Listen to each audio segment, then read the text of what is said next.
Ici, un pays fini, un autre commence.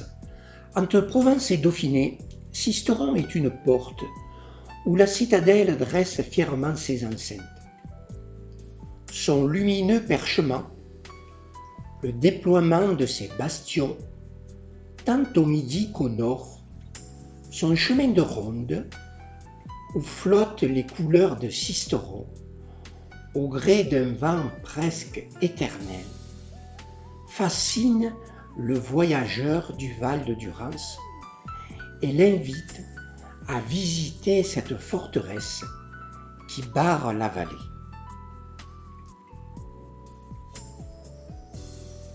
Elle est force et puissante. Elle commande, domine, protège. Elle fait corps avec le rocher despotique et s'intègre en lui, y plonge ses racines. Une arête rocheuse, abruptement tranchée par la cluse qui livre le passage à la Durance, a fait de Sisteron un point stratégique dès le Moyen Âge. Une longue et glorieuse histoire s'inscrit sur ces murailles que les couchants d'été ensanglantés de pourpre, comme les lueurs d'une bataille. Dès 1070, un château comtal occupe cette position. Au pied de la citadelle, la ville se développe au sud. L'histoire de la citadelle de Sisteron commence à la fin du XVIe siècle, mais ce qui forme aujourd'hui son rempart supérieur existait 3 siècles plus tôt. La première occupation du site par le château des comtes de Forcalquier, intégré par la suite à l'enceinte de la ville, est attestée du XIIIe siècle. Dès le Moyen Âge, la ville offrait une position privilégiée. Elle défendait la frontière entre le comté de Provence et le Dauphiné et contrôlait tout le ravitaillement entre ces deux provinces par route et par mer. La ville est réunie au domaine royal avec l'ensemble du comté de Provence en 1487. Durant les guerres de religion, le pouvoir décide la construction d'une citadelle pour répondre à 2 objectifs: défendre un point stratégique du territoire, soumettre la ville qu'elle dominait. L'année 1568 marque la fondation de la citadelle. Le jésuite Martelange réalise entre 1605 et 1609 plusieurs dessins de la ville. Ils permettent d'observer comment la citadelle s'articulait avec les fortifications de la ville dans un état inchangé jusqu'au milieu du XIXe siècle. Au sud, 3 fronts délimitent 3 plateformes rapprochées, offrant le maximum de planéité aux pièces d'artillerie. 3 portes, à pont-levis, commandaient de manière désaxée les enceintes successives. Un passage charretier fut ouvert en 1691. La porte principale, en 1610, s'ouvre sur la ville. Elle est défendue par une série de casemates. Le bastion du roi possède 2 casemates actives, dont une logée dans le flanc sud-est, percée de 3 paires de meurtrières. Le bastion du gouvernement défend la 2e enceinte. Il tient son nom du logis du gouverneur, qui était édifié à proximité. Il est pourvu d'une échauguette et d'un chemin de ronde. Le front ouest est défendu par un demi-bastion. La 3e enceinte est desservie par un escalier défendu par une chambre de tir. Elle conserve la citerne mentionnée en 1568. Une volée droite d'escalier, appuyée contre le soubassement de la chapelle, donnait accès au réduit du château médiéval détruit au XIXe siècle par une porte défendue d'un petit pont-levis. Son chemin de ronde, presque rectiligne, était flanqué de 4 tours rectangulaires.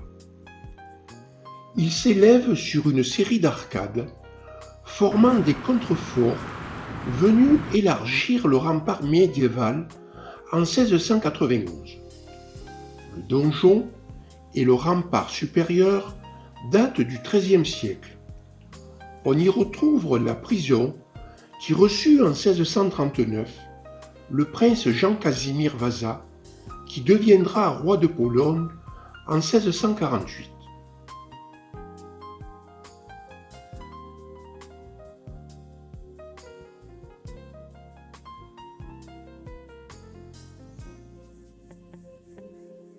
En 1815, la forteresse et ses 21 canons pouvaient arrêter Napoléon et changer la face du monde. Lauverdeau, qui commandait le département à cette époque, et Cambronne en décidèrent autrement. En août 1944, la citadelle est bombardée par l'aviation alliée, occasionnant d'importants dégâts, notamment à la chapelle, ruinée, et aux bâtiments militaires.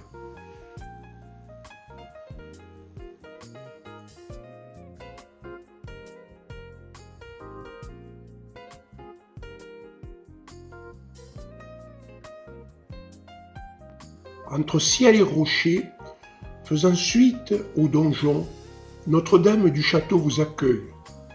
Elle est établie au XVe siècle sur une terrasse portée par des arcades qui reçoivent de puissants piliers.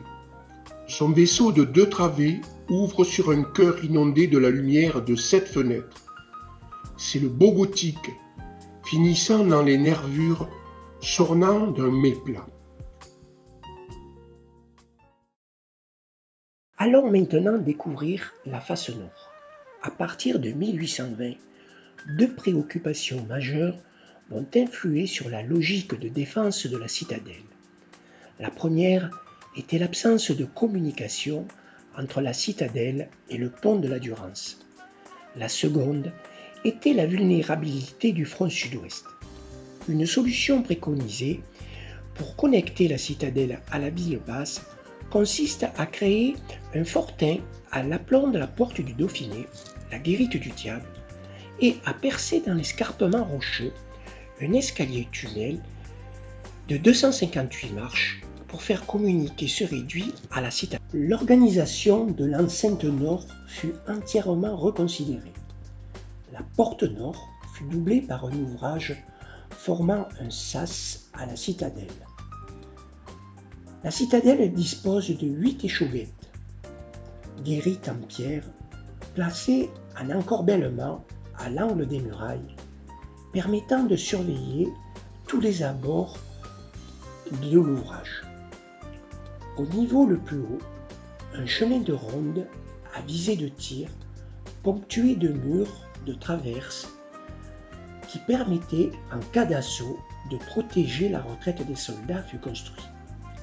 Des magasins casematés à l'épreuve des bombes et des casernes abris en sous-œuvre de la chapelle complétaient le nouveau dispositif militaire.